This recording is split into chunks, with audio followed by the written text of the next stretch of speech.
You are Locked On Packers, your daily Green Bay Packers podcast. Part of the Locked On Podcast Network, your team every day.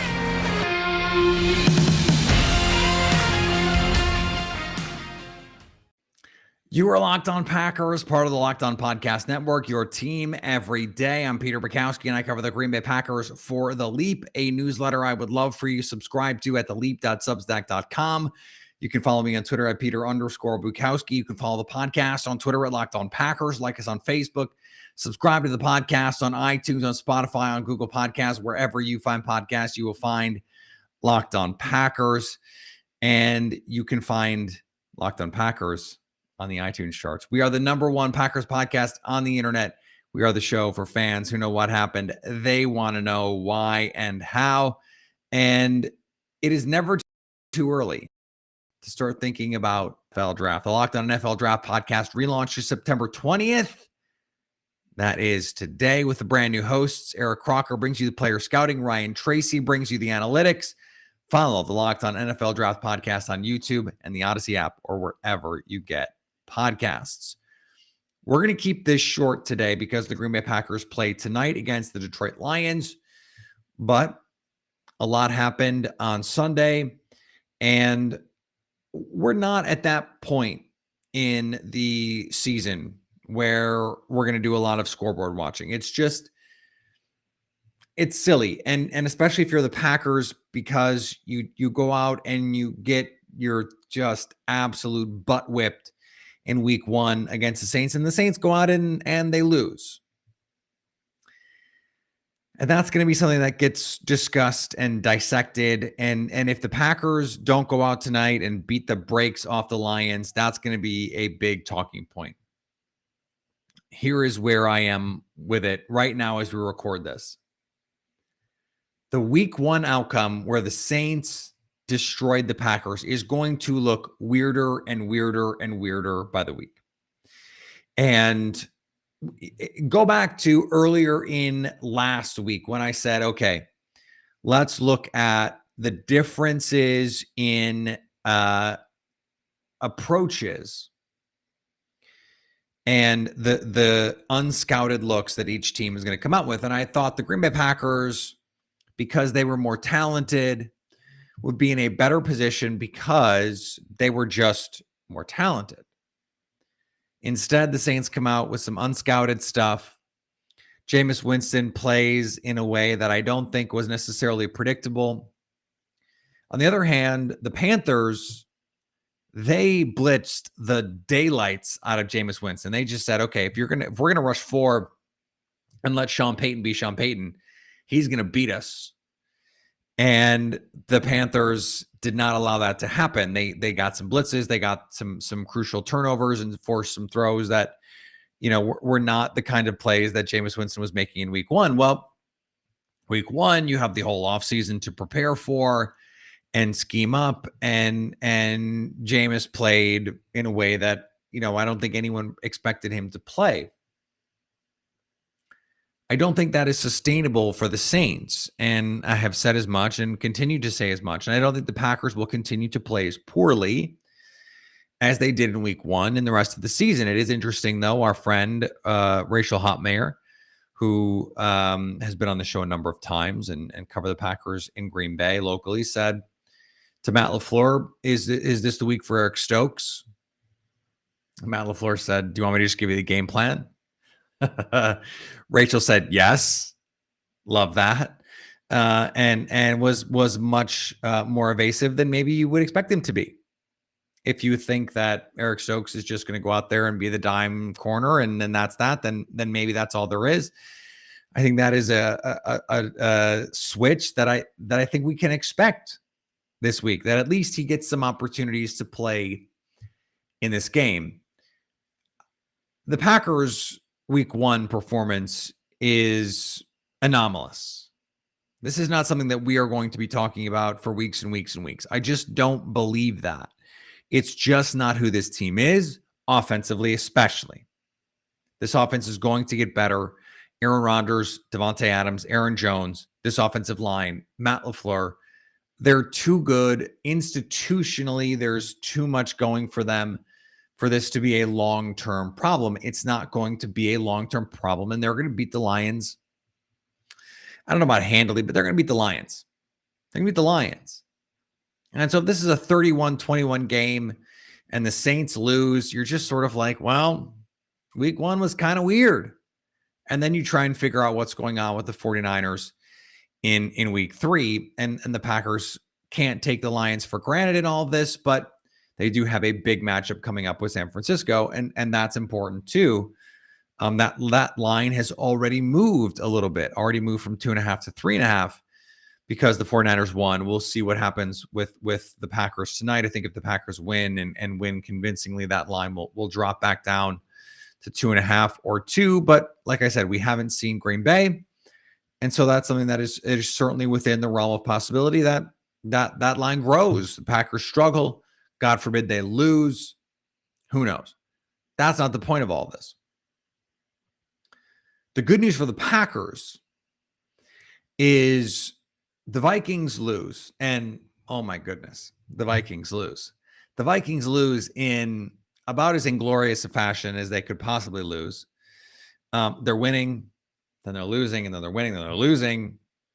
And they get an opportunity to go down and win the game at the end with the kicker. And he misses. He misses. And not only does he miss, but Paul Allen, voice of the Minnesota Vikings, thinks he made it, screams out, "It's good," and then realizes it's not. It's not good.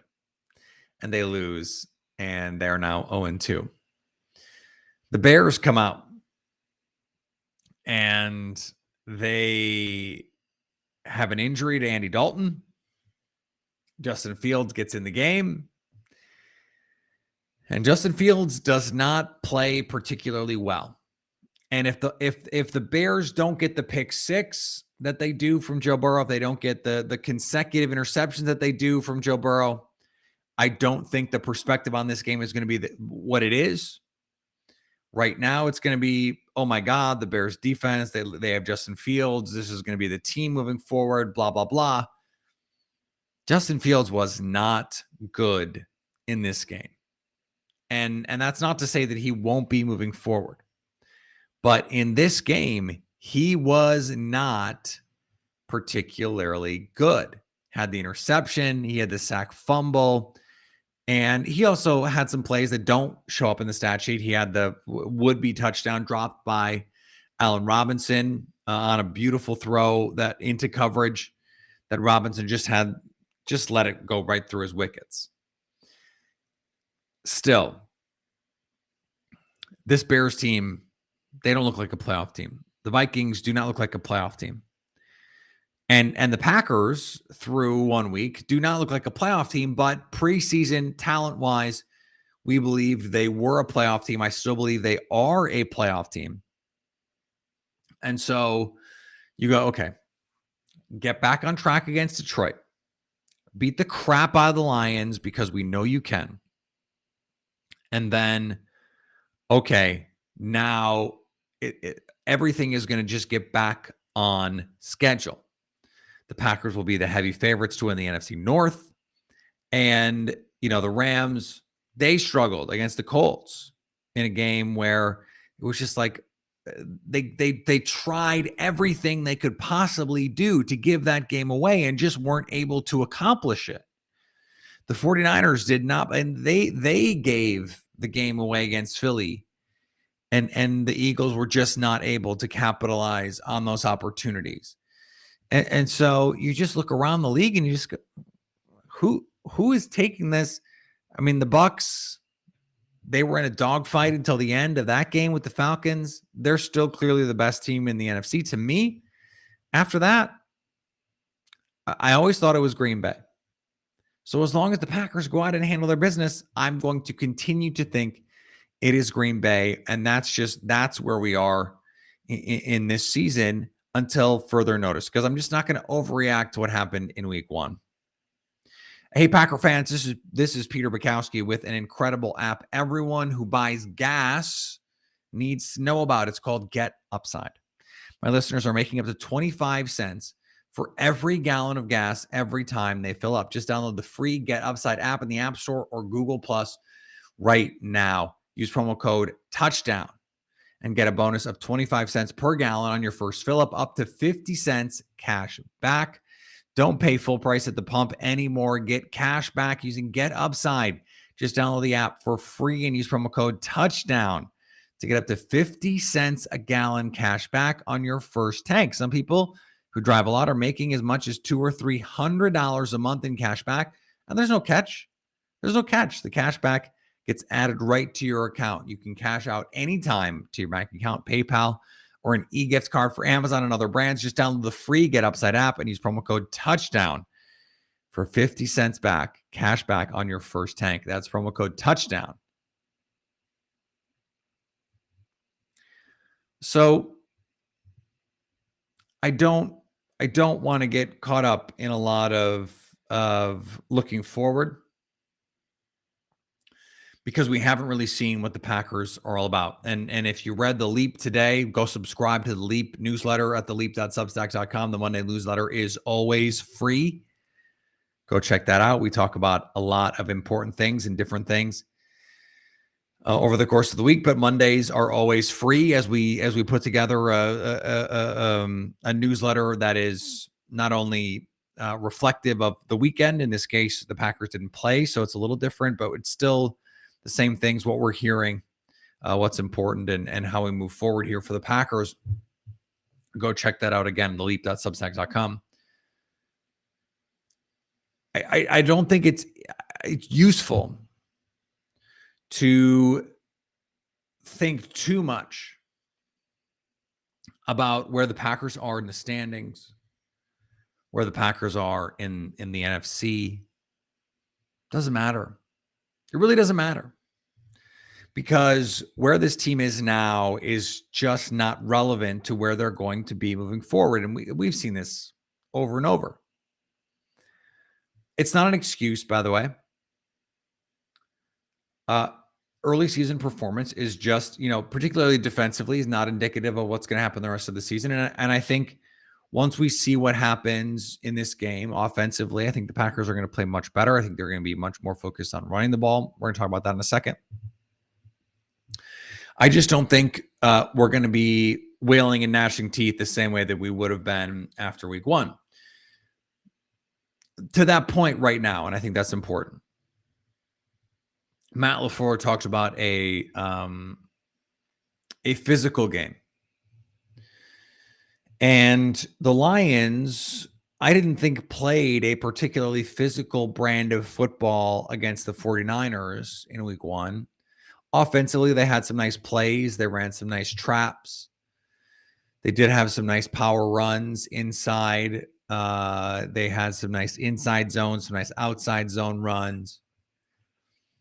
But what I think Matt LaFleur wants is for this offense to go into this game feeling like we have to kick some ass, and not from a score perspective necessarily, from an aesthetic standpoint. This is about going out and winning the battle of the trenches, which the Packers did not do, unequivocally did not do in week one. So you go out against Detroit and you say, okay, you played a lot of single high safety last week. You wanted to stop the run. Didn't help. But that was the way you wanted to play the 49ers, because you don't want to let them just get their run game off. Now you have Raheem Mostert, he's hurt. And it wasn't like the run game was killer against the Eagles. The Eagles have a pretty good, especially defensive line. That front is solid.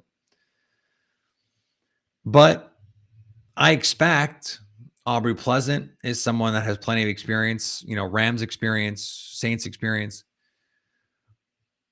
to say we're going to play too deep. Doug Farrar wrote about this for Touchdown Wire, that this is something that the Green Bay Packers under Aaron Rodgers have struggled with. That too deep, just going to play, whether it's too deep quarters, whether it's cover two, whether it's two man. Green Bay has had some issues with it. The way you beat those kinds of teams are precisely the way that the Packers treated the Rams in the playoffs. You have to be patient. You have to be willing to run the ball. And I think that is the key here for the Packers. You want Aaron Jones, A.J. Dillon, and Kylan Hill, whatever conglomeration of those guys, whatever number of carries, doesn't matter who the lead back is, doesn't matter who gets the most carries. This is about getting the yards, keeping the defense honest, because if you can do that, if you can keep the defense honest, and you can say, okay, if you're going to play two shell, you're going to play two high safeties, and you're going to play light boxes, you're going to play 6-man boxes, and we can pound the ground game 5, 6, 7 yards every time I turn in hand as Aaron Rodgers, then you got to stop playing too high. You got to stop playing too high. And this is not new. You go back to 2011. You go back to 2014. You go back to 2016, 2015. Teams that could play too high and rush the passer and stop the run could shut down the Packers. Guess what? It's really, really, really, really hard to play too high, stop the run, and rush the passer. The Lions do not have the horses to rush the passer against the Packers in too high. So you have to be patient. Get the ball to your guys, let them go work. And if it has to be on 1st and 10, you have to get to 2nd and 4, fine. Go do it. Do not force the ball down the field if it's not there. Hand the ball off if it's not there. And then wait until they bring down that safety, because if you keep hitting them, short pass, short pass, short pass, run, short pass, run, short pass, they're going to creep up. Those safeties are going to creep up. And then all of a sudden, it's single high coverage, and we got the opportunity to go over the top. Allen Lazard, play action touchdown, as they did in the NFC divisional round against the Rams. It was patience that won them that game. They were not patient against the Saints. They wanted to win that game in the first quarter. And then they wanted to win that game in the second quarter. And then they wanted to win that game in the third quarter. And surprise, it didn't work. So they have to be patient. They have to give themselves the chance to be successful, to be efficient. And they're going to be able to run the ball against this Lions team. This Lions defense is bad. It's bad. And we talked about it on the Friday show. I understand the hesitation. I understand after week 1, you just go, this is brutal. This team can't do it. This team against the Lions can do it. This is a bad defensive front. They can't rush the passer. They can't stop anyone in the passing game. They don't have the talent defensively. They just don't have the guys. You just don't have the horses. And if the Packers can't score against this team, you've got a huge problem. This is not a Super Bowl team if you can't do that. We saw them last year. We saw them.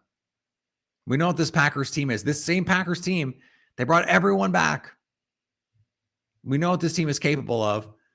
We just didn't see it in week 1. They came out flat, and I expect them to come out in week 2 ready to absolutely kick some ass. And that is also what I expect them to do in week 2.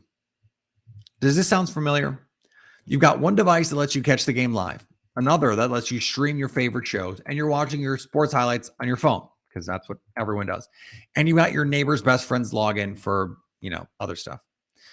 Well, I want to tell you about a simple way to get all that entertainment that you love without the hassle, and a great way to finally get all of your TV together. It's called DirecTV Stream, and it brings you your live TV and on-demand favorites together like you've never seen them before, so you can watch your favorite sports, movies, and shows all in one place. That means no more juggling remotes and no need to buy another device ever again. And the best part, no annual contract. So get rid of the clutter and the confusion and get your TV together with DirecTV Stream. You can learn more at directtv.com.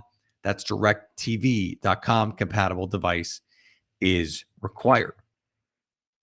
Today's episode is brought to you by Built Bar. Built Bar is the best tasting protein bar ever. It's the protein bar that tastes like a candy bar with 9 delicious flavors. Coconut, coconut almond, 2 coconuts for a reason. The coconut flavors are the best. Cherry, raspberry, mint brownie, peanut butter brownie, double chocolate, salted caramel, and the limited time flavors, which are absolutely outstanding. They really are terrific. This is the protein bar that tastes like a candy bar, and yet talking about high protein, high fiber, low in net carbs, and low in sugar. It's a miracle. I can't explain it. I don't know the science behind it, but it is truly miraculous what they're able to put together. Not just the taste. The taste would be enough. You just go, okay, this is delicious. What is this? This is crazy. But to do the taste, the protein bar that tastes like a candy bar, truly the best tasting protein bar that I have ever tasted. And yet it has all of those nutritional variables all in there. It is remarkable. Go to built.com and use the promo code LOCK15 to get 15% off your first order. That's promo code LOCK15 for 15% off at built.com. And betting on the Packers doesn't have to be a guessing game. If you listen to the new Locked On Bets podcast hosted by your boy Q and handicapping expert Lee Sterling, get daily picks, blowout specials, wrong team favored picks, and Lee Sterling's lock of the day. Follow the Locked On Bets podcast brought to you by betonline.ag, wherever you get podcasts. All right, we're going to be back tomorrow to talk about Packers Lions. I promised you a quick podcast. That's what we did. The Packers, if you need a full preview still, go back to the Friday show. We talked about everything. The live show is there. We did it all. I predicted 31-21, something like that. The Packers win and win handily. I don't want to say they win easily, but they win handily. I think that's where the Packers find themselves in this game. And the better they can play, the more convincing they can be. I think the more they quell the fears about this team moving forward. I don't have concerns really. Now, if they don't look good in this game, then I will start to be like,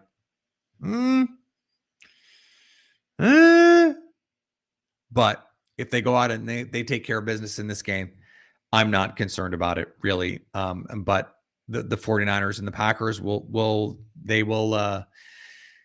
I think tell us a lot about where these two teams are. The 49ers have not looked great through 2 weeks. They've won some games, but they have not looked great. And the Packers obviously so far have looked terrible through 1 week. Hopefully, if you're listening to this, let's say Tuesday, you'll see that the Packers, just beat the crap out of the Lions. And then you start to say, okay, well, I'm starting to feel better about it. Hopefully that's where they are. But, we never know. We never know. That's why they play the games. I know that's a cliche, but that is, in fact, why they play the games. Follow me on Twitter, Peter_Bukowski. Follow the podcast on Twitter, Locked On Packers. Like us on Facebook.